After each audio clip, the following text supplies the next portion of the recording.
Olá pessoal, tudo bem com vocês? Eu me chamo Roberval Pedro, darei início à nossa aula remota de História do sexto ano e espero que todos e todas estejam bem. Esta aula está elaborada para a Escola EREM Professor Lisboa e iremos trabalhar a temática o papel da mulher na Grécia Antiga e em Roma.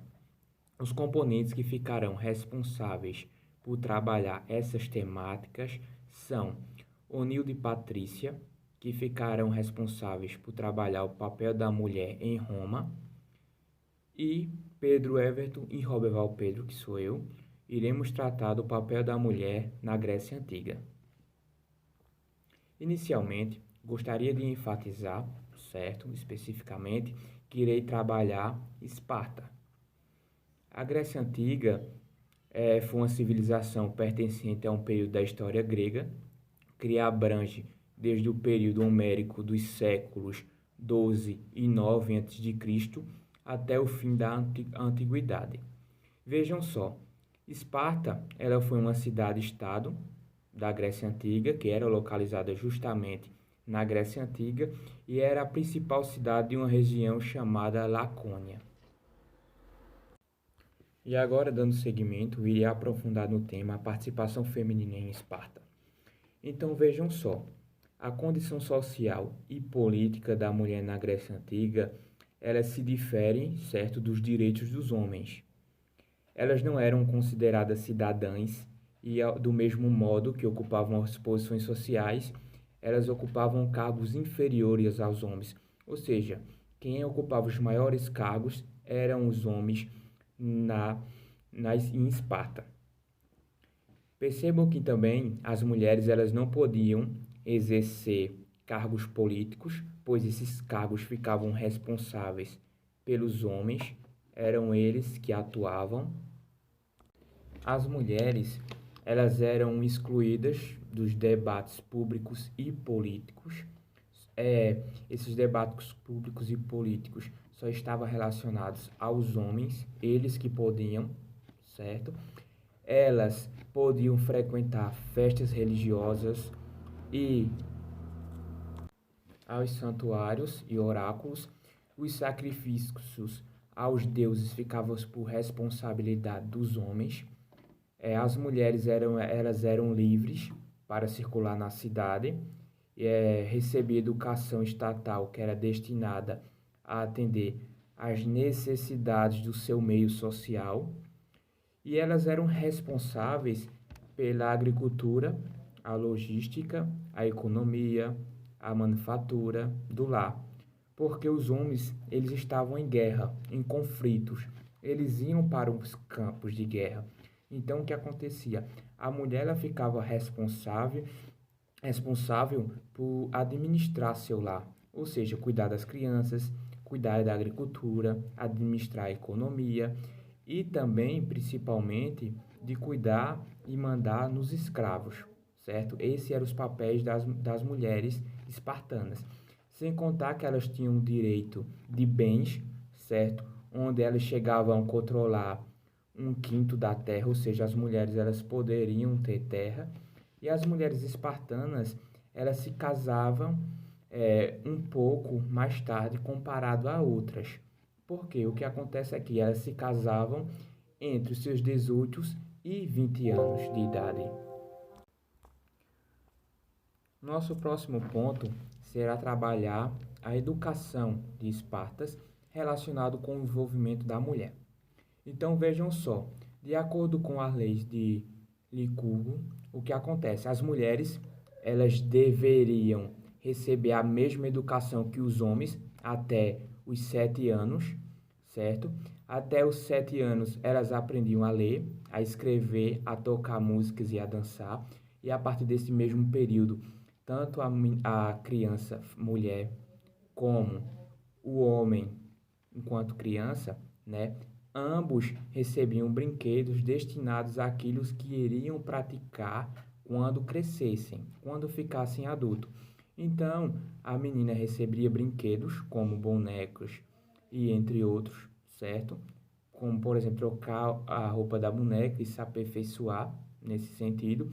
E os homens recebiam espadas de madeira justamente já para brincarem, lutando e se aperfeiçoando.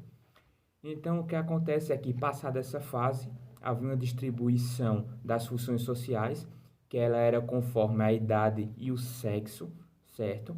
Ou seja, o homem e a mulher, enquanto crianças, irão ter uma divisão de funções sociais e irão ficar responsáveis, cada qual justamente por uma função, e cada um deles tinha um espaço previamente determinado, certo? Então, o que acontece é que as mulheres elas eram reservadas à prática de exercícios físicos que visavam justamente que elas procriassem, ou seja, elas reproduzissem filhos saudáveis, certo?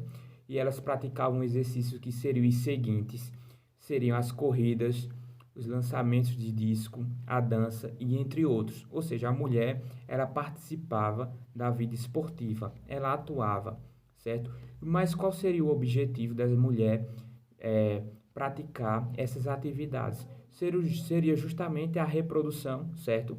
Onde elas irão dar filhos futuros, que seriam futuros guerreiros de Espartas, e também eles iriam atuar na política. Então, é necessário que vocês entendam que nas diferentes fases que houve na Grécia Antiga, houve diferenças entre homens e mulheres nas atuações. Então, fiquem agora com a apresentação do ilustre Pedro Everton. Olá pessoal, meu nome é Pedro Everton e agora nós vamos aprender sobre o papel da mulher na sociedade ateniense. Atenas era uma das principais cidades do mundo antigo e também a principal cidade da Grécia Antiga. Era um centro artístico, filosófico e estudantil. Foi em Atenas que o grande filósofo Platão montou um lugar onde jovens poderiam vir aprender sobre filosofia e outras ciências. Esse lugar mais tarde ficou conhecido como a Academia de Platão. Atenas também era o lar de Sócrates e Aristóteles. Esses três filósofos tiveram grande importância no pensamento ocidental. Atenas era uma cidade complexa, sofisticada e bem estruturada para a sua época. Era uma cidade moderna e em Atenas é que nascem os primeiros conceitos de democracia. Porém, estima-se que apenas 20% da população poderia participar da democracia. A democracia era o poder nas mãos do povo. Mas Atenas não tinha a plena democracia. As mulheres, por exemplo, não estavam dentro desse 20% da população. As mulheres, sobretudo, eram criadas, educadas para serem dóceis, obedientes a seus maridos e voltadas para o lar. Apesar de ser uma cidade sofisticada, Atenas parece não abraçar de fato o conceito de democracia de maneira plena. E é através das mulheres que nós começamos a entender melhor isso.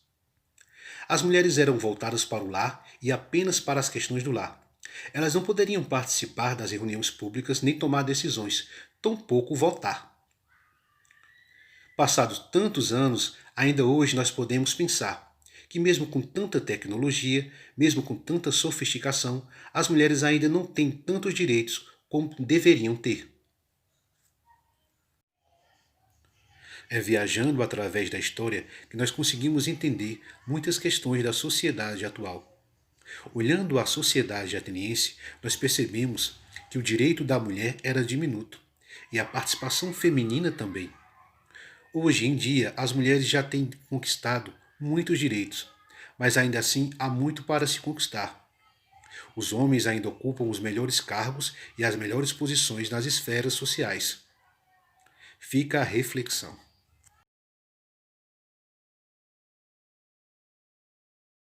Olá pessoal, eu sou a Patrícia e daremos continuidade aos nossos estudos sobre o papel da mulher na Grécia e em Roma. A sociedade romana, ela era essencialmente patriarcal. O homem, ele estava à frente do domínio político e social, né?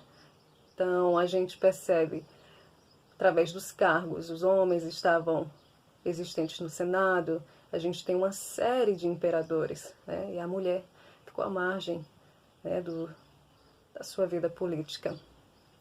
Na família havia uma figura chamada pater. Ele era o chefe e os demais eram subordinados a ele. Família, para a sociedade romana, ela tinha um cunho jurídico e econômico. Então, as mulheres e seus filhos, eles inclusive, essa questão do nascimento, né? Ao nascer a criança, ela era entregue nas mãos do pater. E ele decidia se ela iria viver, se iria ser um escravo, ou infelizmente, seria encaminhada à morte, né? No casamento, as coisas não mudavam tanto, né? Porque quando a mulher ela ainda morava em casa, ela respondia ao pai, né? E ao casar, seria ao seu esposo. A mulher não tinha direito à propriedade, porque ela não respondia às leis. Como um homem estava nesse papel, sempre haveria alguém responsável por ela. E então, as atividades direcionadas à mulher foram as tarefas de casa, do lar. Ela cuidava de seus filhos, vigiava os escravos e ficou basicamente, né, resumido a esse contexto, porque há palavras, inclusive do sociólogo G.C. Souza, que o homem ele tinha essa coisa do espírito, né? E a mulher era como um corpo. Então, ela que tinha que exercer essas atividades domésticas, né? E ele que tinha que guerrear, tinha que dominar, né? Então, a gente pode perceber na reflexão dessas palavras as coisas se concretizando. Pois bem, dessa forma, na educação, a mulher desde cedo, né, era educada para dirigir a casa. Aprendia a tecer, afiar, né, todos os cuidados precisos para que pudesse cuidar do lar, posteriormente do seu marido. Ela, ao casar-se, ela viraria a mater família. Mas apesar disso tudo, como foi dito anteriormente, quem administrava a casa era o homem, a autoridade total. E assim, porque havia, né, se a gente para pensar, esse domínio exorbitante do homem, a questão cultural, a questão da mentalidade, o homem se achava intelectualmente superior à mulher, né? Então, ela era vista como uma inferioridade. Então, foi por essas diversas questões, né, que isso foi ocorrendo.